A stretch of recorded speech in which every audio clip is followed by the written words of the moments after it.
여러분 안녕하세요.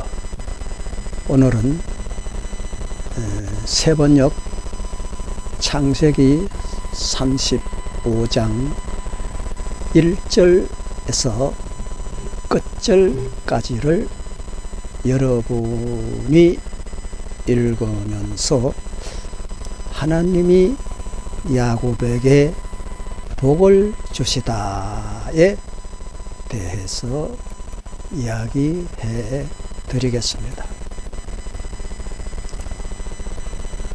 1절 내용부터 읽어보면 하나님이 야곱에게 말씀하시기를,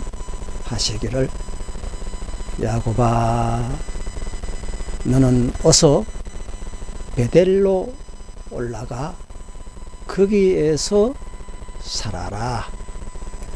왜냐하면 내가 너에게 너희 형 에서 앞에서 에서를 피해 도망을 칠 때에 너희에게 나타난 그 하나님께 거기에서 제단을 쌓아라. 제단을 쌓아서 하나님께 바쳐라. 이렇게 하나님이 야곱에게 명령을 내리자 야곱은 자기 가족과 자기가 거느리고 있는 모든 사람에게 명령을 하였습니다. 너희가 가지고 있는 모든 이방 신상들을 이젠 모두 다 버려라. 몸을 깨끗이 씻고 옷을 갈아 입어라. 그리고 이제 우리는 이곳을 떠나서 베델로 올라간다. 거기에다가 나는 내가 고생할 때에 나의 간구를 들어주시고 내가 가는 길 어디에서나 나와 함께 다니면서 보살펴 주신 그 하나님께 나는 제단을 쌓아서 바치고자 한다. 이제 그들은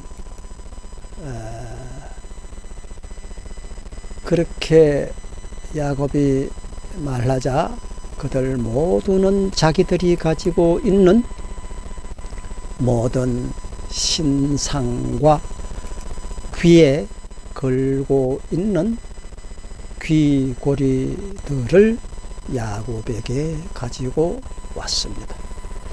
야곱이 그것들을 모두 모아서 세겜 근처 상수리 나무 밑에 묻었습니다. 그 상수리 나무가 지금도 있을라나? 이거 지금도 거기에 있다면 가서 캐내어서 보석상에게 팔면 안 될까요? 그러나 우상의 형체는 팔아서 돈을 가져도 아마 하나님은 진노하실 것 같습니다. 여호수아 시절에 아간이라는 사람이 그런 일을 하다가 이스라엘 백성에게 돌로 맞아 죽었으니 금폐물도 우상의 형상은 팔아서 돈으로 바꾸어 가져도 안 된다는 것입니다. 5절에 보면 그런 다음에 그들은 길을 떠났습니다. 하나님이 사방에 있는 모든 성읍 사람을 두려워서 떨게 하셨으므로 아무도 감히 야곱의 아들들을 추격하지를 못하였습니다. 야곱과 그가 거느린 모든 사람이 가나안 땅 루스 곧 베델 땅에 이르렀습니다.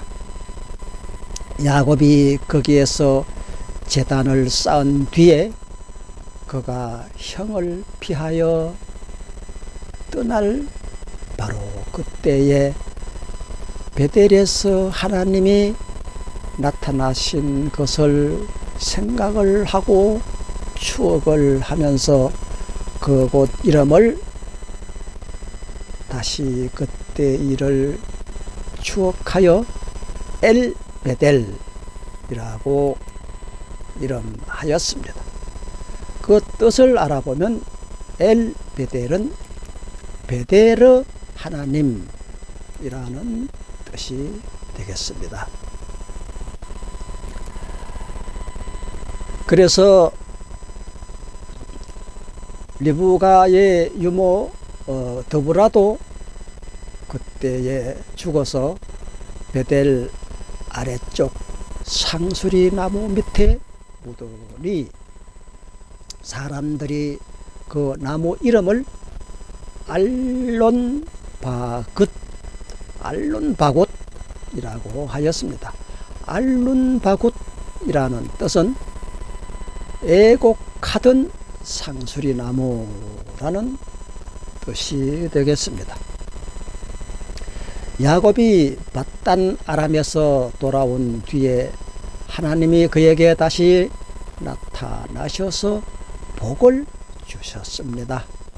하나님이 그에게 말씀하셨습니다. 야곱아, 지금까지는 너의 이름이 야곱이었지만 앞으로는 그 너의 이름을 이제 고마마 버려라. 언제까지 발꿈치를 잡고 탄생했다는 그러한 추한 이름을 계속 사용하고 있을래. 이제 그러지 말고 이제부터는 너의 이름은 야곱이 아니라 이스라엘이노라.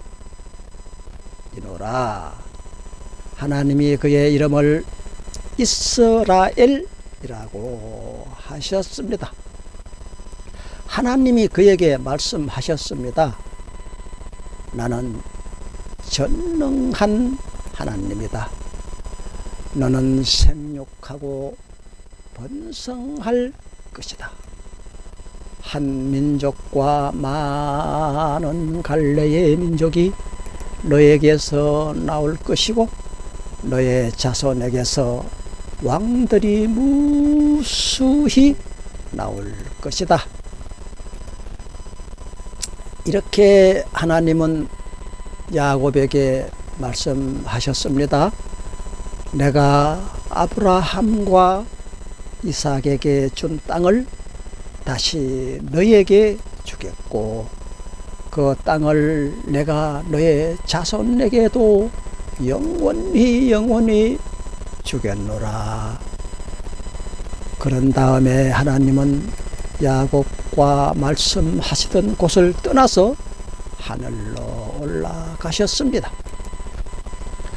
야곱은 하나님이 자기와 말씀을 나누시던 그 곳에 기둥 곧 돌 기둥을 세우고 그 위에 부어드리는 제물을 붓고 그 위에 또 기름을 부었습니다.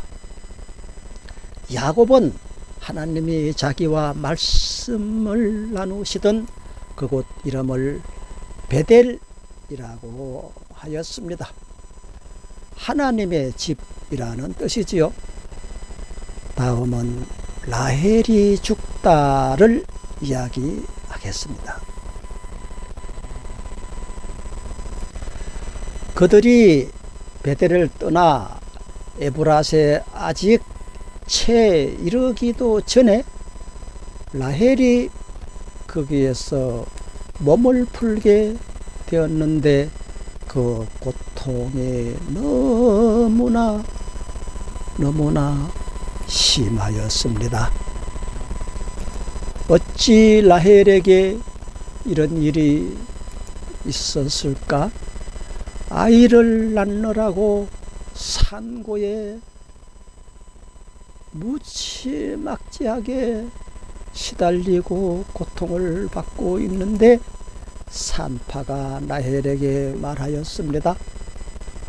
라헬님, 두려워하지 마세요. 라헬님은 또 아들을 낳으셨어요. 이렇게 산파가 전해주는 말을 들으면서, 그러나 산모는 숨을 거두고 있었습니다.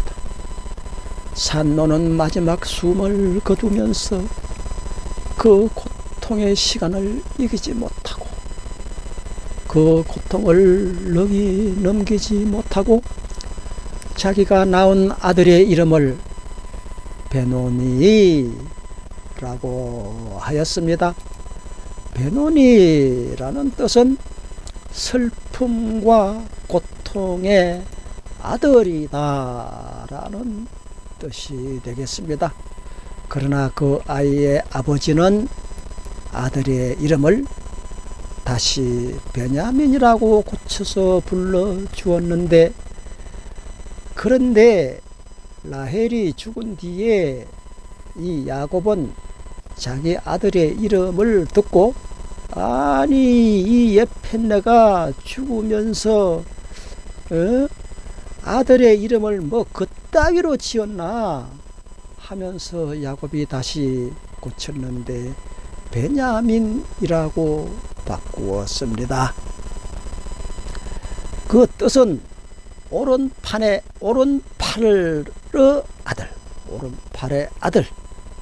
아들이라는 뜻입니다. 그 베냐민 족속이 지금도 이스라엘 수상을 하는 등 왕성하게 살아있죠. 라헬이 죽으니 사람들은 그를 에브랏, 곧 베들레헴으로 가는 그 길가에다가 묻었습니다. 그렇다면은 라헬이 죽은 뒤에 이야기는 어떻게 될까요? 야곱이 라헬의 무덤 앞에 비석을 세웠는데 오늘까지도 이 묘비가 라헬의 무덤을 가리키고 있습니다. 그 후 몇 천년 후에도 지도에 라헬의 무덤이 표기되고 있습니다. 이스라엘이 다시 길을 떠나서 에델 망대 건너편의 자리를 잡고 장막을 쳤습니다. 이스라엘이 바로 그 지역에서 머물 때에 르우벤이 아버지의 첩 빌하를 범하였는데 이스라엘에게 이 소식이 들어갔습니다. 다음은 야곱의 아들들인데 야곱의 아들은 12인 것입니다. 레아에게서 얻은 아들은 야곱의 맏아들 르우벤과 시므온과 레위와 유다와 이사갈과 스불론으로서 6명인 것입니다. 레아는 늘 야곱이 라헬과 같은 방에서 잠을 자는 것을 시기했지만 그 위로를 하나님은 축복하시고 그 레아에게 아들을 많이 주신 것입니다. 그래서 제가 늘 신은 공평하다라는 속담을 만든 것이 바로 여기서도 적용이 됩니다. 라헬에게서 얻은 아들은 요셉과 베냐민 2명인 것입니다. 라헬은 야곱의 사랑을 독차지했지만 미인, 방명 등 속담에 의한 것이 적용이 되었는가? 장수하지 못하고 막내 베냐민을 낳는 과정에서 그는 죽고 말았습니다. 옛날이나 지금이나 무슨 자랑을 우리는 해야 합니까?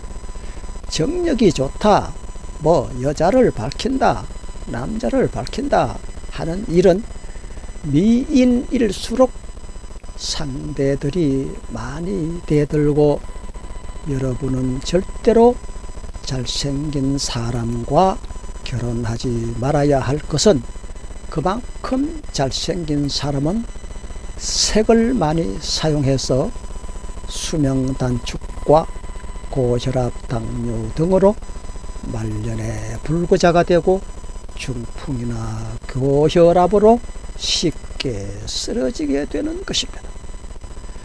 여자나 남자나 평소 정액 관리를 잘 해야 합니다. 규칙적인 날짜를 정하고 장시간 성관계를 하지 말고, 정력은 하나님이 자녀를 낳기 위한 수단으로 정해주신 것이므로 미인들을 찾아다니며 불륜을 즐기다가는 그 대가는 반드시 찾아오는 것입니다. 고기를 기름까지 많이 섭취하고 나면 정액이 많이 발생하지만 자주 성생활을 하면 반드시 고혈압, 당뇨, 해소병 등 숨이 차고 수명이 자기 일생의 절반도 못 살고 죽거나 중풍, 고혈압 등으로 쓰러져서 죽을 때 꽃같이 아름다운 모습으로 죽지 못하고 자기가 저지른 만큼 그 대가를 반드시 치르고 흉측한 모습으로 사망을 하는 것입니다.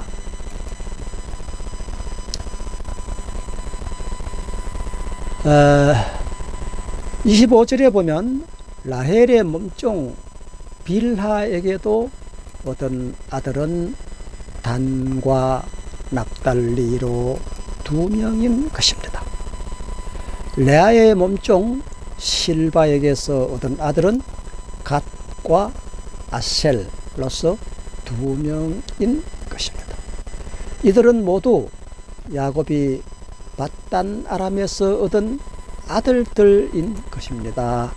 다음은 이삭이 죽다에 대해서 그 내용을 한번 알아보겠습니다.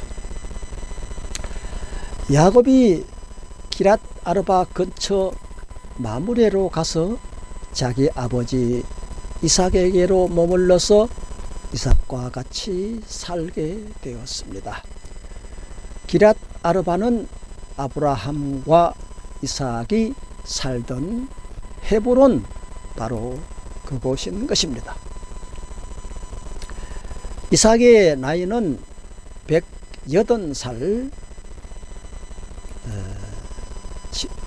우리말로 180살 그런 나이였습니다. 이삭은 늙고 나이가 들어서 목숨이 다하자 조상들 곁으로 갔습니다. 야곱의 아버지 이삭이 죽음으로 에서와 야곱이 그 이삭을 그곳에서 장사를 하고 안장을 하였습니다. 그곳은 아브라함이 그 지방 햇사람들에게서 장지를 구입하고 밭을 사서 그 후손 대대가 그 막벨라 굴에 장사할 수 있도록 준비해 놓은 그러한 곳이기도 합니다. 이제 여러분은 야곱과 이삭이 죽은 일과 야곱이 그렇게 사랑했던 라헬이 젊은 나이에 죽은 그러한 이야기를 오늘 들어보셨는데, 야곱이 매우 사랑했던 그 라헬이 낳은 아들은 요셉과 베냐민이 아니겠습니까? 전자도 말씀드린 바가 있지만, 사람이 부부간에도 끔찍할 정도로 사랑을 하면서 부부 생활을 하면 그 자녀가 훌륭한 자녀가 태어나는 것은 남편이 여자를 사랑하는 마음에서 맺혀진 열매이기 때문에 그 열매는 매우 아름답다. 이후 생활에서 다윗이 자기 부하 장군의 아내를 빼앗을 정도로 탐이 났던 그 여자와 같이 살 때에 그가 전무후무한 솔로몬을 그 여자에게서 얻은 것을 볼 수 있고, 야곱도 또한 그 4명의 아내 중에서도 라헬을 지극히 사랑해서 얻은 아들 요셉이 나중에 성경 역사상 가장 큰 그런 훌륭한 아들이 태어난 것입니다. 이와 같이 부부간의 사랑이란 것은 매우 중요하고, 사랑 없이 부부 생활을 하는 것은 매우 불행한 결과를 낳게 되는 것입니다. 여러분과 저는 이제 정말 사랑하는 아내, 사랑하는 남편과 부부 생활을 하는 것은 그 열매까지도 큰 복이 된다는 것, 이것을 생각해야 됩니다. 부부 생활하면서 나무 남편이 좋게 보이고 나무 아내가 좋게 보이는 그 사람은 그렇게 보는 그 자체로 벌써 하나님께서 그를 저울에 달아서 심판하셔서 그의 열매의 그 결과가 나타나는 것입니다. 하나님의 사랑과 축복은 자신과 그 자녀의 모습에서 나타난다는 사실을 오늘도 꼭 명심하면서, 특별한 남자, 특별한 여자 없습니다. 똑같습니다. 나무 밥에 콩이 커 보이는 것 같이 나무 남편, 나무 아내가 좋게 보이는 그 일 자체가 바로 그는 하나님께 징벌을 받을 징조인 것입니다. 이 세상에서 자기 아내보다 자기 남편보다 더 훌륭하고 아름다운 사람은 없습니다. 그런 사람은 이 세상에서 없습니다. 하나님이 그 많은 세계의 사람 전체에서 골라서 여러분을 짝지어 주신 것입니다. 하나님이 짝지어 주신 그 아내와 그 남편은 실로 큰 축복과 재산이 되고, 그 열매가 사랑의 꽃으로 나타나서 꽃이 지면 열매가 맺는 당연한 이치에서 아름다운 꽃에서 아름다운 열매가 맺는다. 이 같은 내용을 야곱의 역사에게서도 우리는 배울 수가 있었습니다. 오늘 여러분과 저는 이제는 우리가 부부 생활도 다르게 해야 되겠다. 사랑을 하면서 없는 사랑은 상대적입니다. 내가 상대를 많이 사랑하면 그도 나를 사랑하게 되는 것입니다. 사랑은 내가 만드는 것이지, 사랑은 상대가 나에게 만들어주는 것이 아닙니다. 내가 상대를 사랑함으로써 사랑은 그 결과가 오면서 가면서 점점 그 사랑의 부피가 불어나서 결국엔 두 사람 사이에 사랑 부자가 되는 것입니다.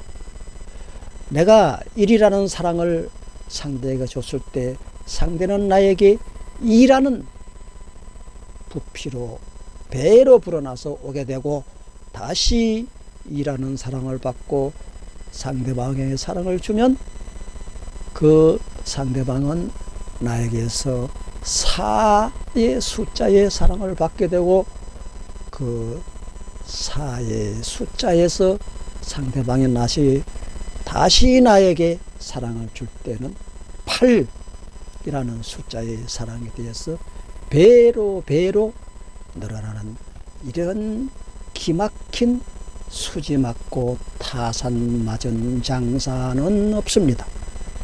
이와 같이 우리는 부부간에 서로 사랑 부자가 되는 그러한 가정이 되기를 저는 여러분에게 간곡히 부탁드리며 기도드립니다. 할렐루야. 감사합니다.